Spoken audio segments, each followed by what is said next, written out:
Hello, everyone, and welcome to today's SANS webcast. The future is now, embracing detection engineering for incident response, sponsored by Intezer. My name is Carol Auth of SANS.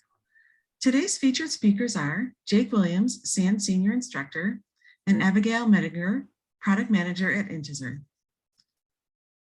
If during the webcast you have any questions for our presenters, please enter them into the Q&A window at any time. Please note that this webcast is being recorded, and a copy of the slides and recording of this webcast will be available for viewing later today and can be found on the SANS registration page. And with that, I'd like to hand the webcast over to our presenters. Hey, thanks so much, Carol. Really appreciate it. Abigail, can you forward up the slide here? Awesome. So today I'm joined, my name's Jake, obviously. My name's Jake Williams. I'm a SANS analyst. I do incident response, malware analysis, you name it, right? Fun with security. I've worked with Intezer several times before. This is my first time working with Abigail, but Abigail is an absolutely rockin' presenter. And we were in pre-show, and discussing obviously how we're going to lay out the webcast. Just fantastic work there. And I have to say, by the way, too, this whole idea of the back to the future, that is not my idea at all. She picked this up and created a fantastic fantastic set of presentation material. I guess without further ado, I'd like to turn it over to Abigail to introduce herself a bit, tell us a little bit about her background and why we're here to discuss detection engineering. Abigail? Hey everybody, so I'm Abigail. I'm a product manager at Intezer. Before that, I was a security researcher in Intezer, and I specialized in malware analysis and threat hunting. So I'll just jump in, and I think we'll understand everything as we go. So let's stay down the obvious. We are losing balance. We have adversaries from one side of the fight, which are constantly improving their tools, constantly expanding their techniques.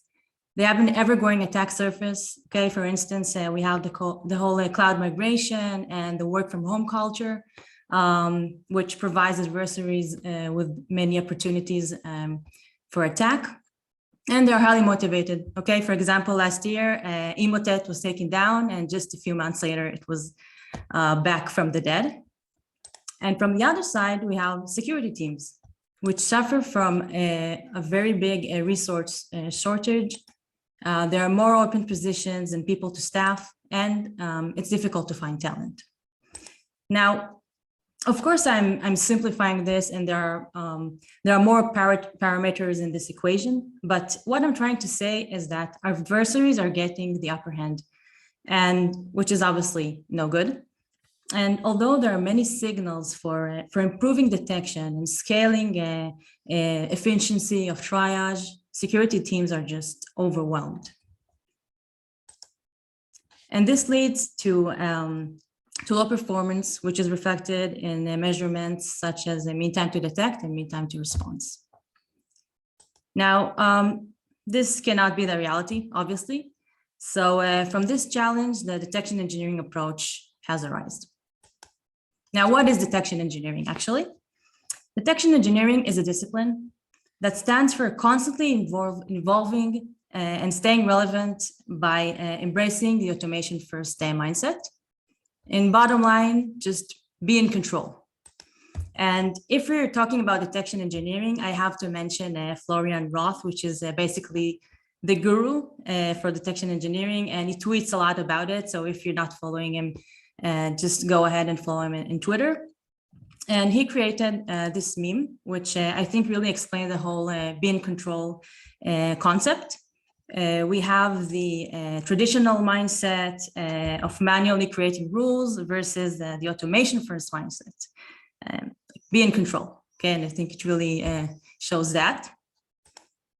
Now, Abby, can I jump in here for just 1 second on the kind of kicking back here? We run into this all the time in the field, right? And I love the Spider-Man pointing piece, right? Because we run into this in the field where, a threat intelligence analyst comes down and says, I've got an indicator, and the SOC analyst who is, you talked about, earlier that losing balance, right? The CTI analyst is supposed to help restore that balance. That's why we have CTI. I feel like as a big reason we have it as a field. They were supposed to restore that balance. They come in and they say, here's an indicator. SOC is so busy in many cases, right? literally putting out dumpster fires, they don't have time to go engineer, right? Time or in many cases, and we'll talk about this a couple slides from now, even the expertise to engineer new detections, right? I almost analogize oftentimes a CTI analyst, and please, if you're a CTI analyst, don't take this the wrong way. It's just the operational reality. I oftentimes think about the CTI analyst coming in with that, that indicator or this TTP or what have you, and say, detect this, right? I almost feel like I'm in a burning building, right? And instead of the CTI analyst helping me put the fire out as the SOC analyst, I feel like they're saying, hey, you know what? There should be another exit sign over there. Or, if we put a fire extinguisher here, that would be better. And it's like, that's great advice, but it's not helping me right now because I have a tactical problem right now. And so I run into that a bit. And I just wanted to contribute that there because it's something we see all the time. And it's one of those reasons that meme, it just, hits me right in the gut, right? So anyway, sorry, back to you, Abigail. Thanks for this anecdote.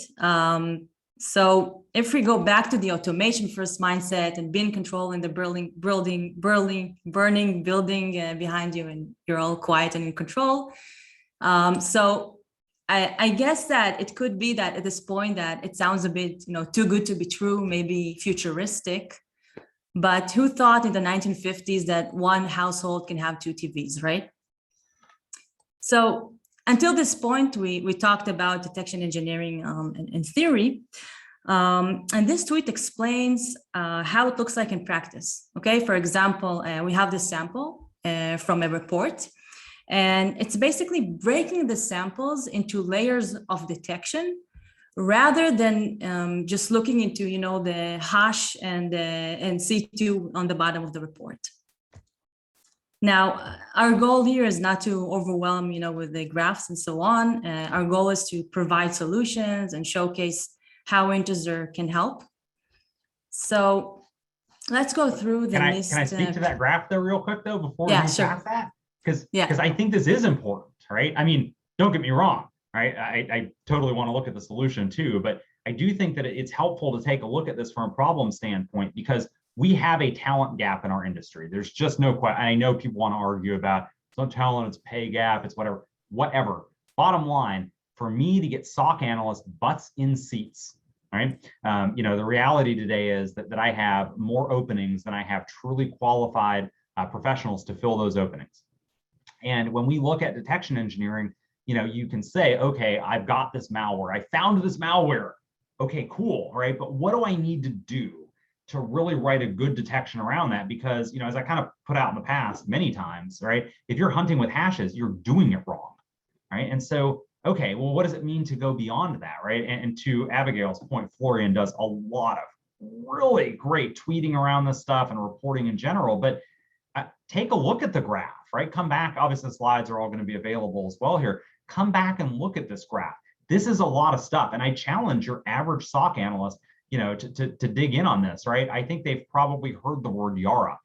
They certainly know what a hex editor is, how to use it, operationalize, what have you. They know what registry and drop files are generally, right? But you get into stuff like what's the rich header, what's an imp hash, right? That kind of stuff. These are fantastic. Abigail, I'm guessing in your background, you use import hashes, right, to hunt, right? Have you used a bit of that or? I import hashes less. I use different things that I'll talk about soon. Okay, sorry. I didn't mean to steal your thunder there. No, it's okay, but it's really important.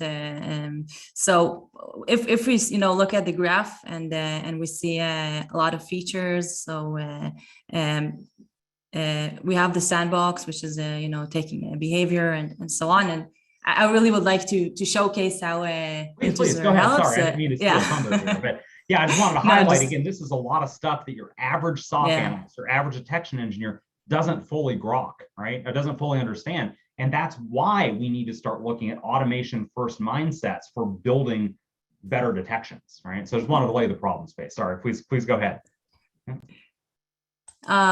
So we have the NIST incident response lifecycle, and let's go through each step and explain it.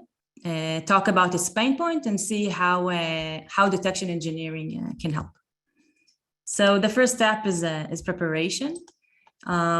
which include all the work is done to prevent the threat, to make sure that we're monitoring everything, and just make sure that we are on top of threat detection. Jake, would you like to talk about the pain points? Oh my gosh, I totally want to talk about pain points, right? So yeah, look, more often than not, my CTI feeds, I get some IP addresses, I get some URLs, I get some hashes, right? These are all things that are just ridiculously short-lived. We know threat actors are very good at changing these. We've all seen the pyramid of pain, right? You know, we know that these sit at the bottom, right? And you know, we also have obviously out-of-the-box detection provided by EDR. That's great, and I don't mean to knock that. I almost look at that today as table stakes, right? Something that you have to have. You must be this tall to ride the internet, kind of thing. But you know, that EDR is not only generating alerts; it's collecting a ton of data that uses or provides us great opportunities for threat detections.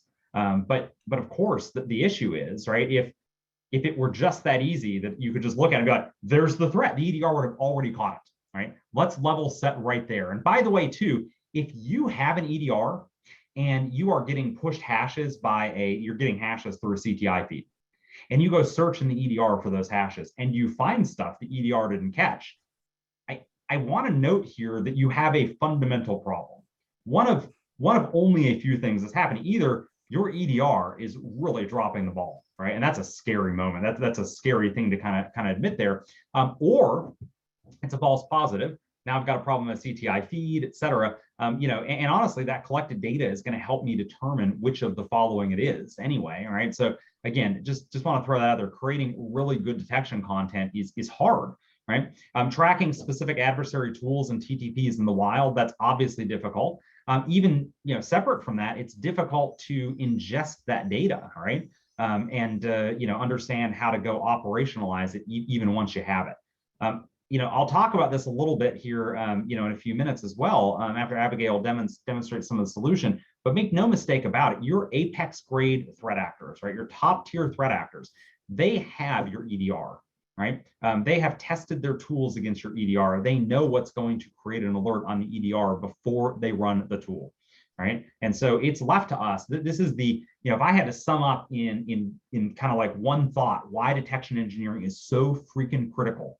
It's that your threat actors have already studied, right, your defenses, right? And they know what's going to fly under the radar. They don't know your custom detections. And there's no way for them to know that. And you are turning the table on the adversary. Abigail, back to you. Yeah, so you mentioned the pyramid of pain. I would like to step into it for a few seconds. Pyramid of Pain by David J. Bianco. It's really easy to search for hash values and for IP addresses, okay? But it's much more difficult to search for tools and for TTPs. And this is where Intezer comes in, okay? So this is an analysis of SysJoker malware, which we reported not too long ago. You can see on the left the process tree. We run the file in a sandbox. We extract all the code from memory and we compare it against a huge genome database. And we also have this IOCs tab with the network artifacts and the hashes, file hashes. But we added this really new and cool feature, which is called Detect and Hunt. And it provides you on a silver platter all the relevant behavior artifacts of the malware. So instead of going on and fishing, you know, for relevant artifacts from a huge and overwhelming sandbox report, it's right there, okay? We present you all the artifacts that are unique for this study, the malware, or that have been, or artifacts that we've seen before in other malware.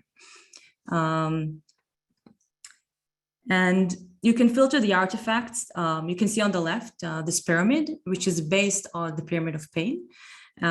We call it the artifact effectiveness pyramid. And the effectiveness is determined by the expected potential of detection accuracy and the lifespan of an artifact. So you can go ahead and also filter by that and just use the artifacts to create rules to implement inside your SIEM and your EDR. And this is another view. I just filtered by a process command because I'm not showing you online, so I'll try to play with it a bit. And so basically the goal of this feature is to accelerate the process of rule creation using automation first mindset. So the next step is the detection and analysis. And the steps include validating the incident, understanding which devices were infected, and in case of trending active attacks such as the SolarWinds, making sure all the time that no machine in your organization has been infected. Ooh, we have paint points, but that's close enough, right? So we'll go with paint points. But look, I want to actually, before I get into the paint points or pain points, can you hop back to that last slide that you had with the platform, Abigail? Yeah. Okay, because I want to make sure that we didn't miss, and you hit it, but I want to accentuate it. I want to drive this point home because that little triangle on the left, the pyramid, right, of effectiveness. What did you call it? I think the pyramid of artifact. Artifact effectiveness pyramid. The artifact effectiveness. You named it, yeah. Okay, so the artifact effectiveness pyramid. It is really easy to look at that and be like, neat, a triangle. Because who hasn't seen GUIs before, where people try and lay out, some UI engineer somewhere is like, this will look cool, right? And at first glance, I think it's really easy to look at that and feel like, oh, okay, and be underwhelmed, right? I don't want you to be underwhelmed. I want you to think about not you necessarily. Like if you are an apex grade threat hunter, right? And you're like, I don't need that. No joke. That's not there for you, right? That's not who this got created for, because you already, now let's be real. If I can immediately click on the top, the top piece in the pyramid there, the top, most useful artifacts there, and just filter against those, right? Rock on, that still is going to help me. But again, it's not created for you, right? This is really a feature that is going to disproportionately help junior analysts, right? The folks that don't know, the folks that run something through a sandbox and see, oh my gosh, the thing touched webcache.dat. And they're like, and I see Abigail already smiling, laughing a little bit, because we've all been there, right? Where somebody's like, and then they create a detection, right? Trying to go a little bit deeper. And they're like, look for everything that touches webcache.dat. And suddenly EDR alarm, it's lighting up like, the alarm panels, lighting up like a Christmas tree and the whole, right? Well, that's because there's so much data in the sandbox, right? Coming out of, sandbox and these other execution traces, and they don't understand. Your junior analysts foundationally, in many cases, don't understand what's important, what's unique, right? And for that matter, even across the stuff that's really important, please do not create detections for everything that touches webcache.dat, right? That is please don't do that. Was an example of an anti-pattern, something you shouldn't do. But here, having the ability to go in and see the most important stuff filtered for your, filtered particularly again for your junior and mid-grade personnel, right, middle experienced personnel, this is a game changer, right? And I wanted to make sure that we didn't miss that point, right? That everybody walked away with not like, oh, cool, it's a pyramid. I want you to think about taking this to, forgive me here for using this term, your lowest common denominator, right? And giving it to them and seeing how effective they are with this versus without this, right? So sorry, again, if you can pull me back up to the pain point slide, I'll rock from there, but I wanted to make sure we didn't miss that point. I just would like to add, and thanks for stretching this out. Also here, we use same thing that we use for code. If we see in the same code in malicious file and a trusted file, we do not present it.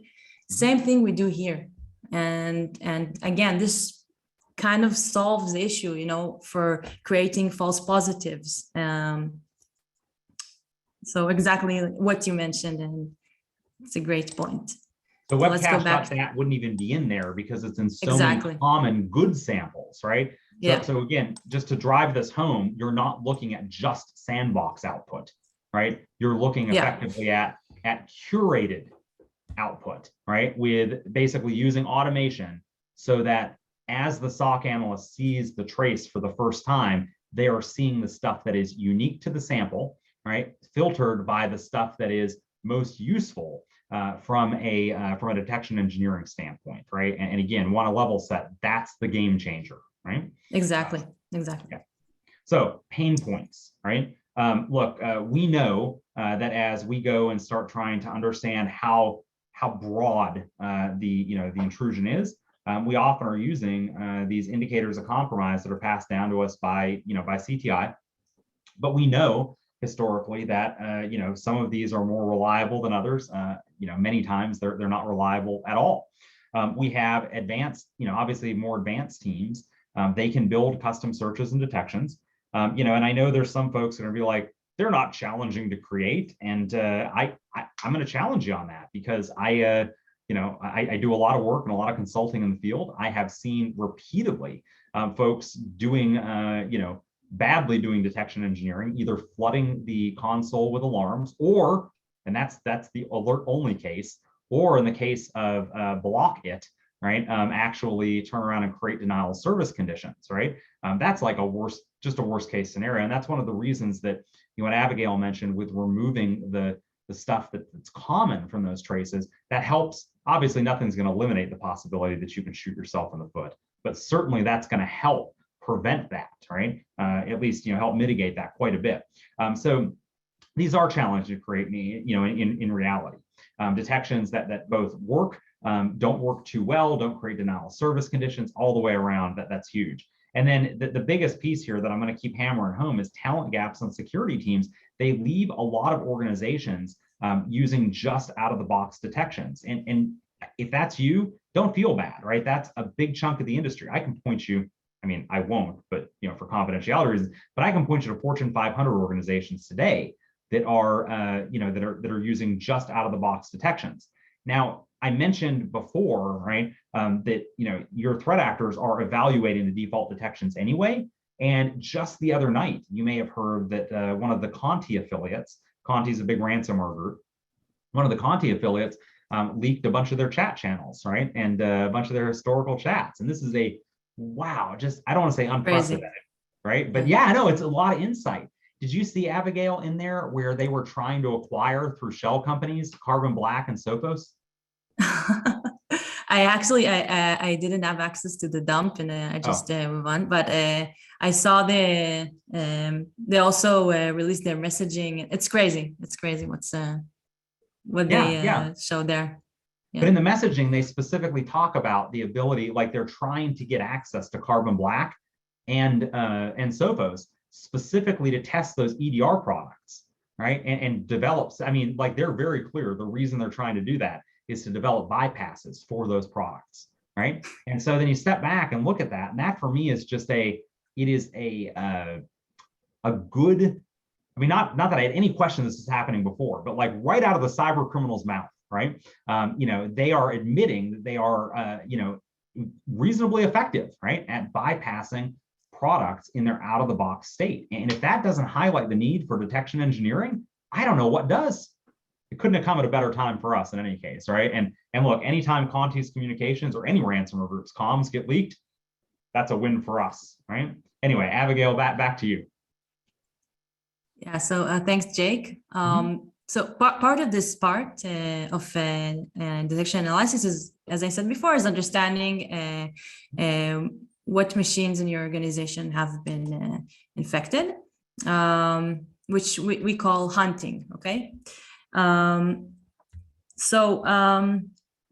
Let's take this example of Osquery, which is a tool that monitors logs from an endpoint, and you can query it with SQL.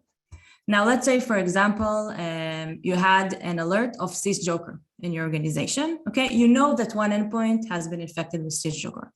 So the next thing that you want to do is to understand if, if one endpoint is infected with this malware, could be that the attacker is targeting other endpoints in your organization. So the bad practice will be, let's take the hash of the alert and see if it exists in other endpoints. So here you can use, again, we provide you with the artifacts, and let's see how it can look in practice, creating a good hunting rule with Osquery. So we have this, for example, we see this really weird system data directory. So we can go ahead and create an Osquery rule to search for endpoints that we see this directory. So this is how it can come in practice. And it's really simple and straightforward, but the fact that we stretch out it right away and it pops in, it can really reduce time, accelerate, and make things much faster.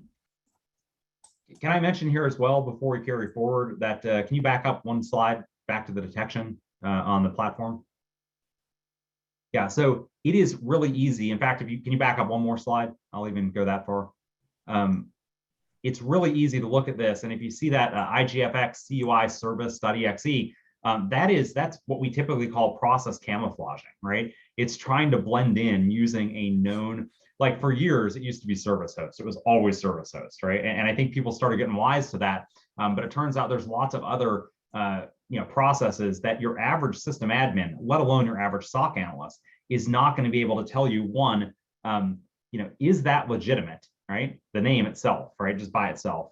Is the executable name legitimate, or does it just look very close to something that's legitimate? And then, that's number one. And then number two, if it is legitimate, what is the proper path for that, right?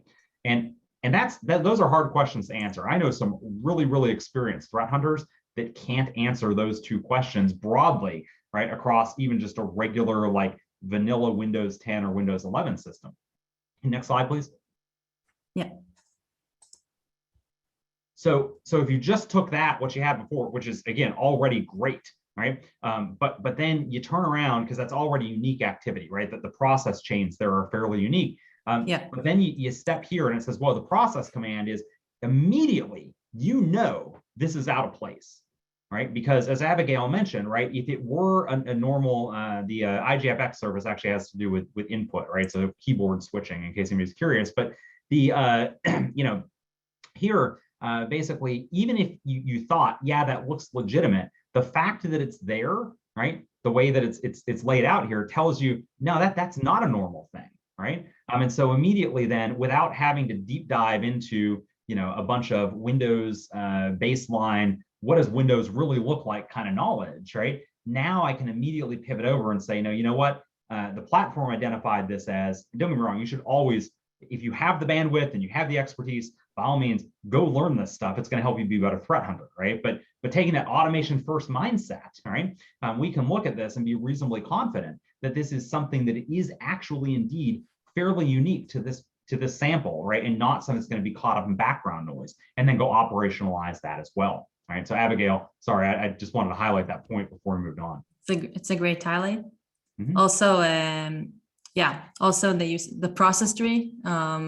Again, the fact that even though if you know that, let's say that you do know that this is a legit process name, but the fact that this process name creates a cmd.exe, which forks wmic.exe, is super weird, and it straightly, can pop up. Yep. So let's go back to the life cycle, and we are now at the third step, which is a containment and redirection and recovery. So basically, now that we assess the extent of the incident, we have to recover. Okay, Jake, would you like to add anything about this step, or can move on? Oh, I'm always about containment, Yeah. right? Yeah, containment. We always have trouble there, right? Look, threat actors are trying to stay on our systems, right? So this is always, containment's always, and in recovery for that matter, easier said than done. I have on a number of occasions in networks had to engage in what I would normally refer to as street fights with the threat actor, right? Where, I am removing a piece of malware, let's say on a critical system, a backdoor that they've installed, and the threat actor is moving through the environment and removing that backdoor everywhere else that they've got it installed, and they're putting other malware down, right?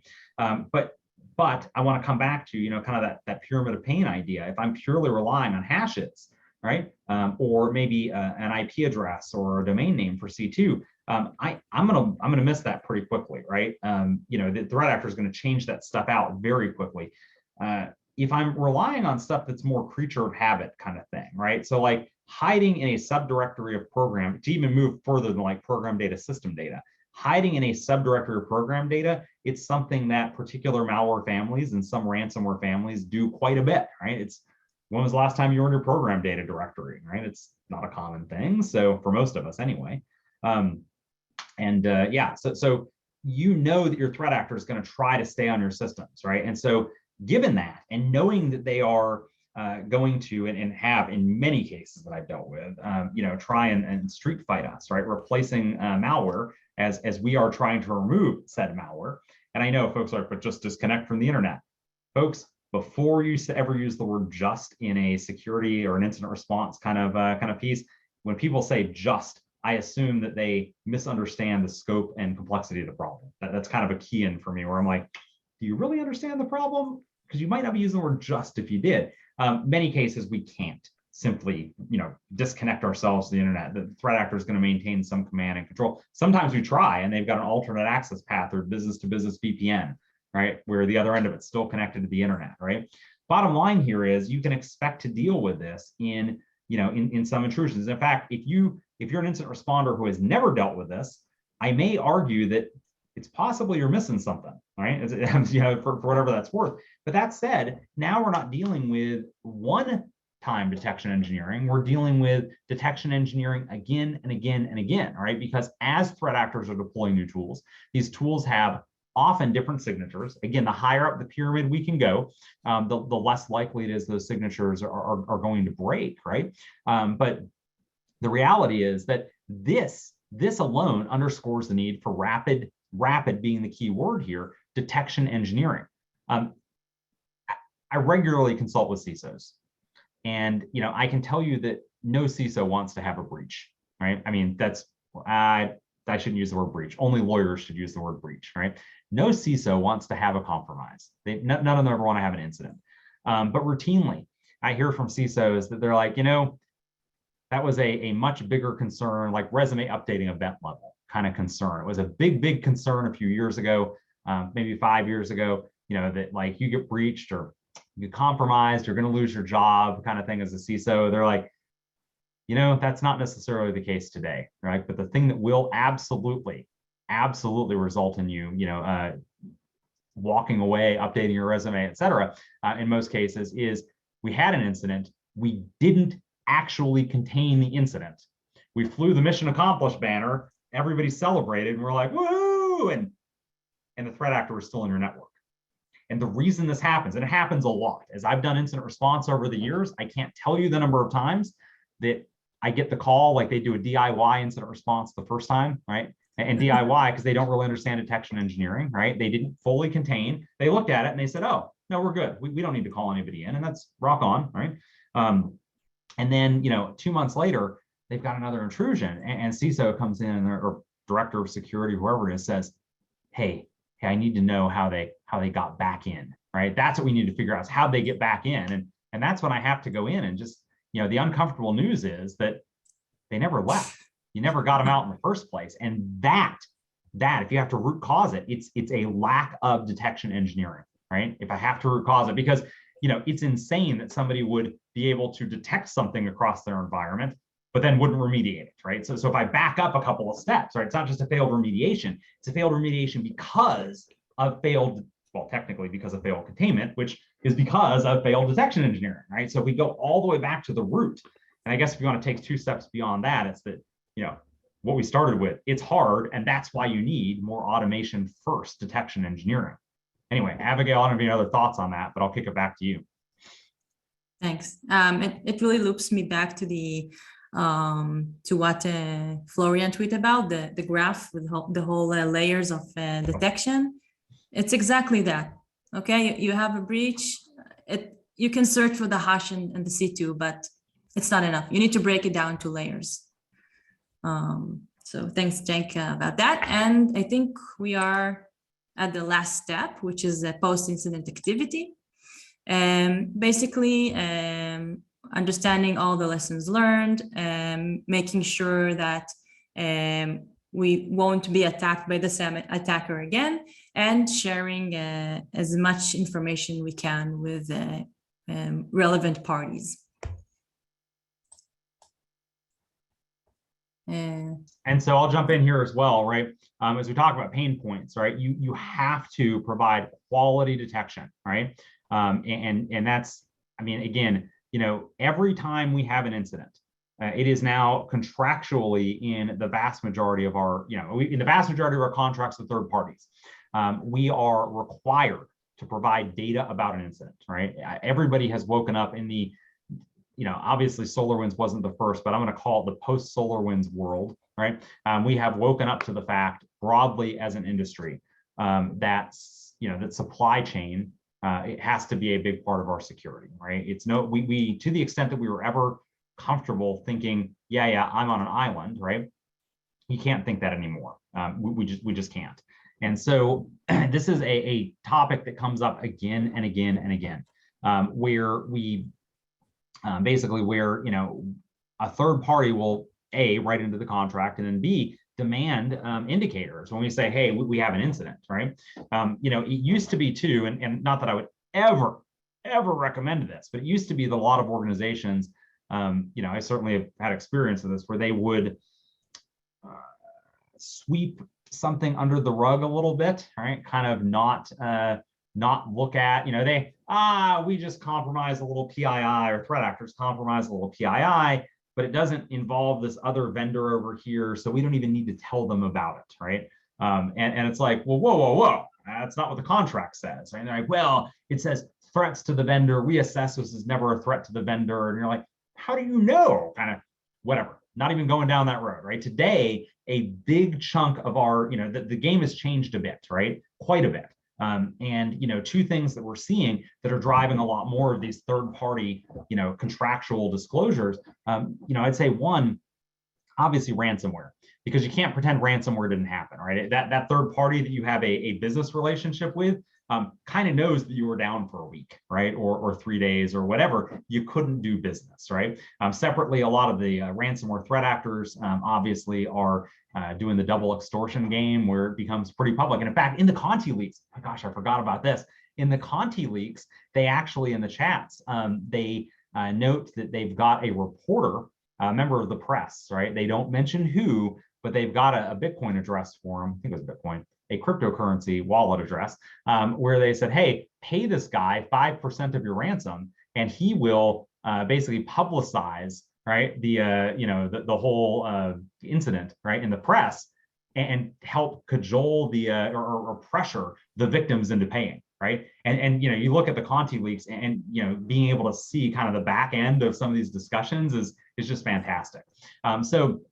So we are seeing more press around that. And we are seeing threat actors, obviously, with you know, press around that, press around you know, these compromises. Even when ransomware or extortion is not involved, you know, we increasingly have better, more robust privacy regulations with some pretty, in many cases, draconian reporting requirements. And so you are ultimately, in many cases today, going to have to report an incident that 5 years ago you wouldn't have had to. And so once that reporting is public, I mean, my goodness, right? You report it to a regulatory body, those third parties come knocking, right? The ones that say, hey, remember that contract, this thing you signed, right? Like, you were going to provide us indicators, right? And so then what are we providing? Well, increasingly, I send over a hash and I'm getting a call back from the CISO at the other organization saying, time out. Hold on a second here. That's not, like, no joke, I had a CISO call me on Saturday and complain about something very similar to, you know, not what I was expecting actually either, right? But complain about something very similar to this. They're like, you have to provide better data than this. I'm like, brother, I'm a contractor, right? I'm just helping out with a with the thing, right? From that indicator side, to be very clear, this wasn't an incident response. This was CTI related. It's like, you have to provide better intel. This is, I'm like, this is what I have right now. The second I get a sample of that hash, I will give you way better data, right? But I just don't have it yet. And so anyway, bottom line here, right? Increasing defenses against any given attack is challenging. Your third parties want to be able to do that, right? And again, they can't do that unless you for the stuff you got hit with, right? Unless you provide them the right data. I would ask you, as you think about what are we providing to our third parties, I'd ask you to put yourself in the third party shoes, right? If it was the third party, right, this supplier, business, business person as well, business person as well. I think that if you think about what would you want to be provided by them, I think you'll be able to see like a hash is really not what you're looking for here, right? You're looking for better, better stuff. And the reason we haven't provided it traditionally is because I feel like I'm a broken record here. It's hard to generate, right? And so if we can simplify generating that, if we can automate the generation of that data, right, then we're going to be able to go provide better data back to our third parties. That means better, better relations with them overall. Anyway, win, win, win, win, right? So Abigail, back to you. Thanks, Jake. So this is another example, enough with the SysJoker, and I just wanted to show you another example with Emotet, which is quite popular now after it came back from the dead. And I just wanted to give some more spoilers that we have many more features down the line. One of them is the ability to track a specific family, which we said that is a big pain point for incident response. We'll be able to provide feeds so you can always stay on track with hashes, relevant hashes, and relevant detection content. To create detection rules and be above the out of the box EDR rules. Yeah, and that's it from my side. Anything else I want to add there, Jake? Well, I mean, certainly we're going to tackle questions, and if you have any questions, Abigail has a ridiculous amount of experience doing this, and she's here, for the next few minutes here to answer some questions. I certainly can help out as well. To the extent that that's necessary. But I think I would just highlight again and drive the point home again that this is, this detection engineering piece is something that most organizations, to the extent that they do it at all, typically do it poorly. Again, that is not a critique. It's not something where I'm taking a jab at the organization, right? The reason they do it poorly is because of the difficulty. And I think understanding that and being able to bring that back into focus for us, I think is critical. And so, anytime that we have a challenge where, we know what the challenge is, and we want to go solve that, right? There's typically only a few ways to do it.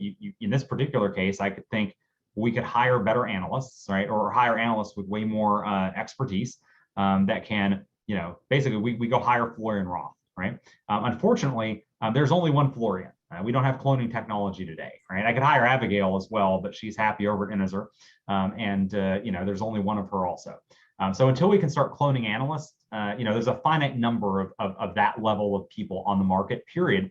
And with that, of course, then comes supply demand, right? And so those folks then are being paid a lot more money, like not a percentage wise, but a multiple of what a junior analyst is being paid, right? So that's just a reality that we have to live with, right? So I can hire more experienced analysts, right? But even then, there's competition for those, right? And that's going to, obviously, there's a huge cost there.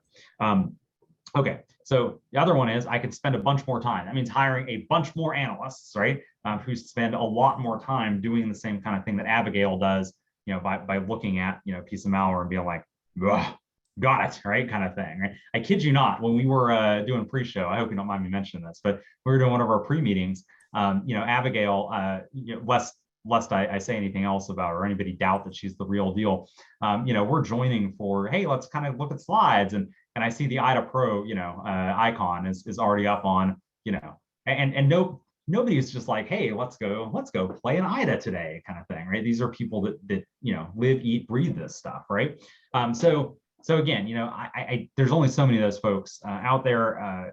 If I want to go and try to pump up my stable of, or bulk up my stable of analysts, maybe I hire a bunch of junior analysts, and I hope that just by throwing more time at the problem versus skill, right, that we somehow solve that, right? I don't think that's a very promising piece there, because I think you have a little bit of garbage in, garbage out. Time itself time alone is not going to fix that. You still have an issue of, do those analysts have the requisite experience to be able to create quality detections? If the answer is no, you may actually be in a worse space than you were before. You've invested time in trying to fix this and resources in trying to fix this, and then you're getting something out that is not really the product you're looking for. And then the third way that we're going to handle this is automation, right? And up to this point, I haven't seen good automation. And I've got to tell you that I'm excited about this. I legitimately am excited about, when I talk about that pyramid, I know there's folks that are going to look at me and be like, Jake, shut up about the pyramid. I'm telling you, that is the thing, right? As I have to go back to, I'm a guy that has has owned and run outsourced security operations centers. I built a lot of in-sourced security operations centers. I'm telling you, that is a game changer, right? I'm thinking back to my lowest common denominators. It's just such a game changer. So I don't know if you had anything else you want to pivot on to before we jump into questions, Abigail, but go ahead. It's actually, it's related to one of the questions. Yeah, please. I'll just read it. Would detection checking processes spawned by the process name of SysJoker, it's a bit long, be it high enough fidelity for your average SOC analyst? I imagine there's a better way. And I remember that we talked about the analogy of the person with the sunglasses, but he has the sunglasses and a black t-shirt. Anyway, in many times, searching for one signal is not enough, okay? We would want to do a combinations of rules. Could be that we would like to use 3. Okay, for example, in the Osquery, we search for this directory, okay, for this weird directory. Now, this is very unique directory. Okay, but could be that we find something that is unique to the sample, but could be that it's not unique enough. So we would like to add search for this directory and see that this process spawned this process. If we have these two, then jackpot. Okay, so I hope this answers the question. Can I contribute a little bit there as well? Sure, sure. Yeah, so I always think about, coming back to the question is asked here, and I love this question, right? Can we just check for processes that get spawned by this thing, right? The long and the short of it is a lot of it, well, actually, the only appropriate answer to that question is it depends. It depends a lot on, how fragile that is. What's your tolerance for false positives? Are we talking about building this for detection, or are we using it for threat hunting, right? Because these are, detection and threat hunting, I find that a lot of people are coalescing these two as if they're the same, and they are not. They are definitely related skill sets, make no mistake about it, right? Just like driving my car to the store and driving a race car on a track, these are related skill sets. They both involve driving, right? But they are very clearly different things, right? And when I think about detection engineering, I don't think that's enough, high fidelity enough for detection engineering to just say it spawns processes, right? Because that is a legitimate process name. And I can't tell you how often, developers take lazy shortcuts, right, in building stuff. And we will see it spawn a command prompt because that was the easiest way for them to, like getting an IP address. I don't know why so many developers, I do know why, it's because it's a pain to do programmatically, but to get their IP address, right, or other information about the system, networking stack, they'll run netshell, netsh.exe, right? And so you'll see that spawned as a process, by a lot of legitimate, also illegitimate, as it turns out, software. So I can't just look and say, it spawned a process, therefore it's bad. What Abigail said is absolutely correct, right? It's that the more of those points you bring together, the more specific a detection you get. Of course, the more granular, the more points you bring together, the less a threat actor has to change to evade that detection. And so this is where detection engineering, even given all the data, right, that the Intezer platforms bring into bear, it is still a bit of an art, right? There's still a little bit of art form to it, but again, this is arming you with the building blocks to go build better detections right out of the gate. And so a first pass at this might be to say, hey, I want to go and instead of hunting on the hash, I say hunting, so you're creating a detection on the hash, I'm going to go create a detection for executable running out of program data, system data, because that is, again, just a ridiculously unique directory. And so, but I might also say then, and has the following process name. Well, the threat actor changes the process name, but doesn't change the internal coding, right? Where it deploys or drops to that directory, then we break it. The thing that threat hunting allows you to do, though, is cast a very wide net, right? I love to talk about threat hunting as, because we talk about detections checking, right? If we talk detections, EDR set an alarm or EDR block this thing, I think, no, that's not enough. But if you're purely doing threat hunting, you can go cast a wide net. And if the net's way too wide and you put too many fish in the net, no problem. Just release them all, right? Refine your query, cast the net again, right? And so that, Jared, to answer that question, I probably would start with that on the threat hunt and see in my environment, how common is that thing? Because again, for me, a lot of threat hunting is just hypothesis generation and testing. And so, but again, if I can start from really good hypotheses, that's going to save me a ridiculous amount of time. And how am I starting good hypotheses? Again, it's having that prioritized data, right, there from the platform itself. So hopefully we've answered that question. But anyway, Abigail, you have any other thoughts around that? No, you made it very, very clear. Awesome. Do you want to address the one? Oh, sorry, go ahead, please. I'm just going to address one last question from my please, end. Does the platform pull information from the endpoint, or does it store on a cloud and pull it from there? If I understand correctly the question, I'll just explain again how we work in Intezer, specifically in the cloud solution. We also have on-premise solution, but this is not the discussion now. On the cloud solution, you upload a sample, we run it in a sandbox, and then we create our magic on it, okay? For code reuse and for strings reuse, we extract all the IOCs, behavior report, and also detection content, detection opportunities, what we see here. And I hope this answers the question. Yeah, I mean, I think it does for me at least. And of course, if you have any other questions, go ahead and drop those into the questions box. We've got a question around Windows 12, remove wmic, and some other incident handling commands. Is there any guidance around what you should be doing? I mean, if anything, I think first off, I think that they're going to remove those about the way that they've deprecated all kinds of other stuff in Windows, right? Windows 11 in WinINet, it still supports Gopher. Let that sink in for a second. Windows 11 supports Gopher, right? So I don't know the extent to which things are really going to be deprecated, right? To be straight, but if they do deprecate wmic, for instance, just as a straw man, and that's not actually in Windows 12, that is going to make threat hunting a lot easier for me actually on when I have the right instrumentation, right? Because if it's not there on the box and I see it being run, either a system admin brought it with them, right? To use, or the threat actor brought it with them to use. Microsoft's been very clear. They're not removing the WMI subsystem or anything wmic or WMIC talks to.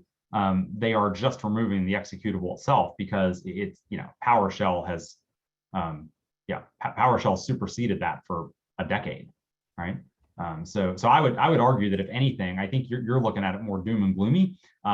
I would look at it much more from this actually benefits us as threat hunters. Abby, do you want to jump in on this next question that came in here? This one looks all like something you're going to be all over. I'm reading it. Yeah. So basically, while Abby's reading the question here and formulating some thoughts, the basic content of the question here effectively is you're in a new environment.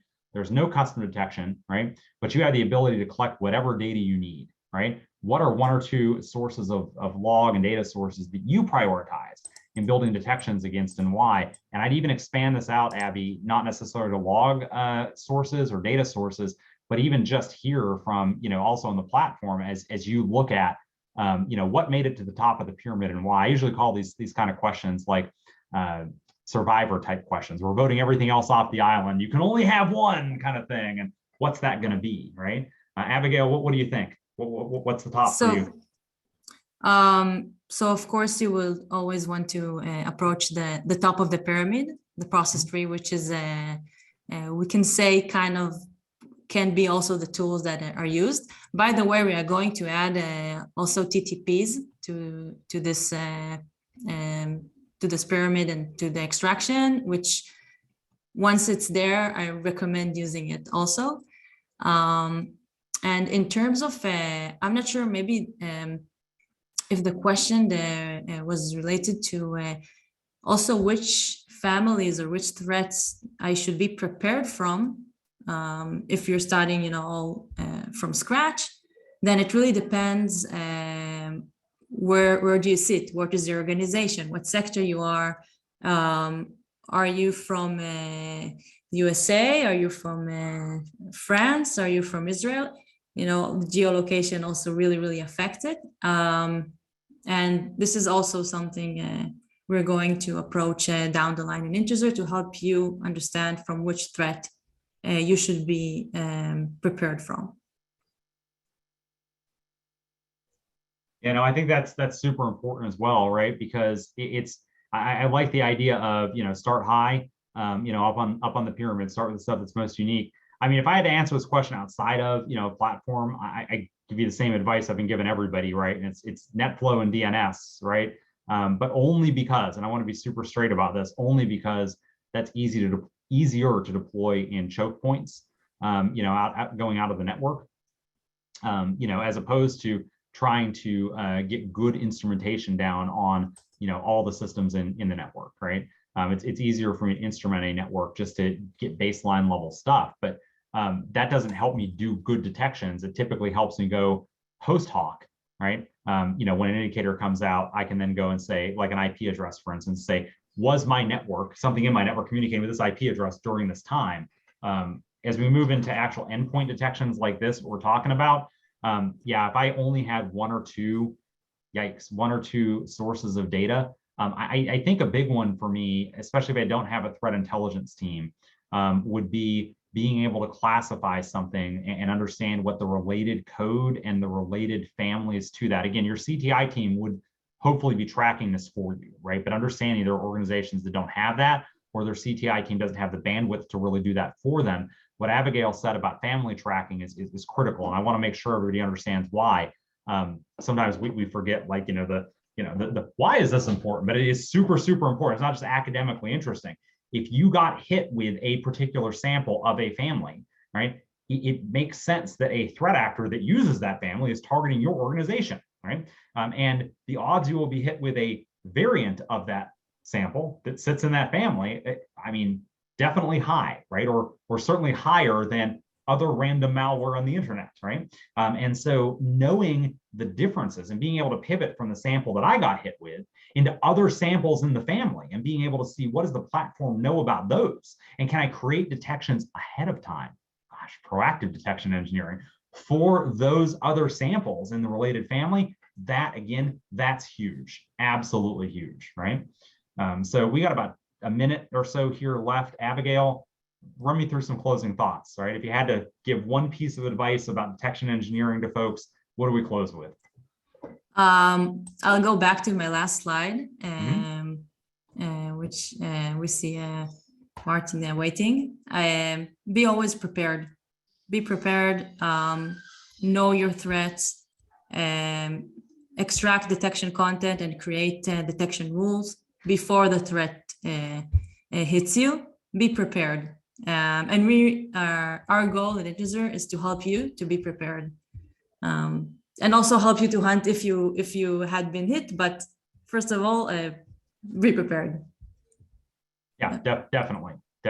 Hey, I have to, on behalf of SANS, the SANS community here, and well, just me personally, thank you, Abigail, for coming and presenting this content.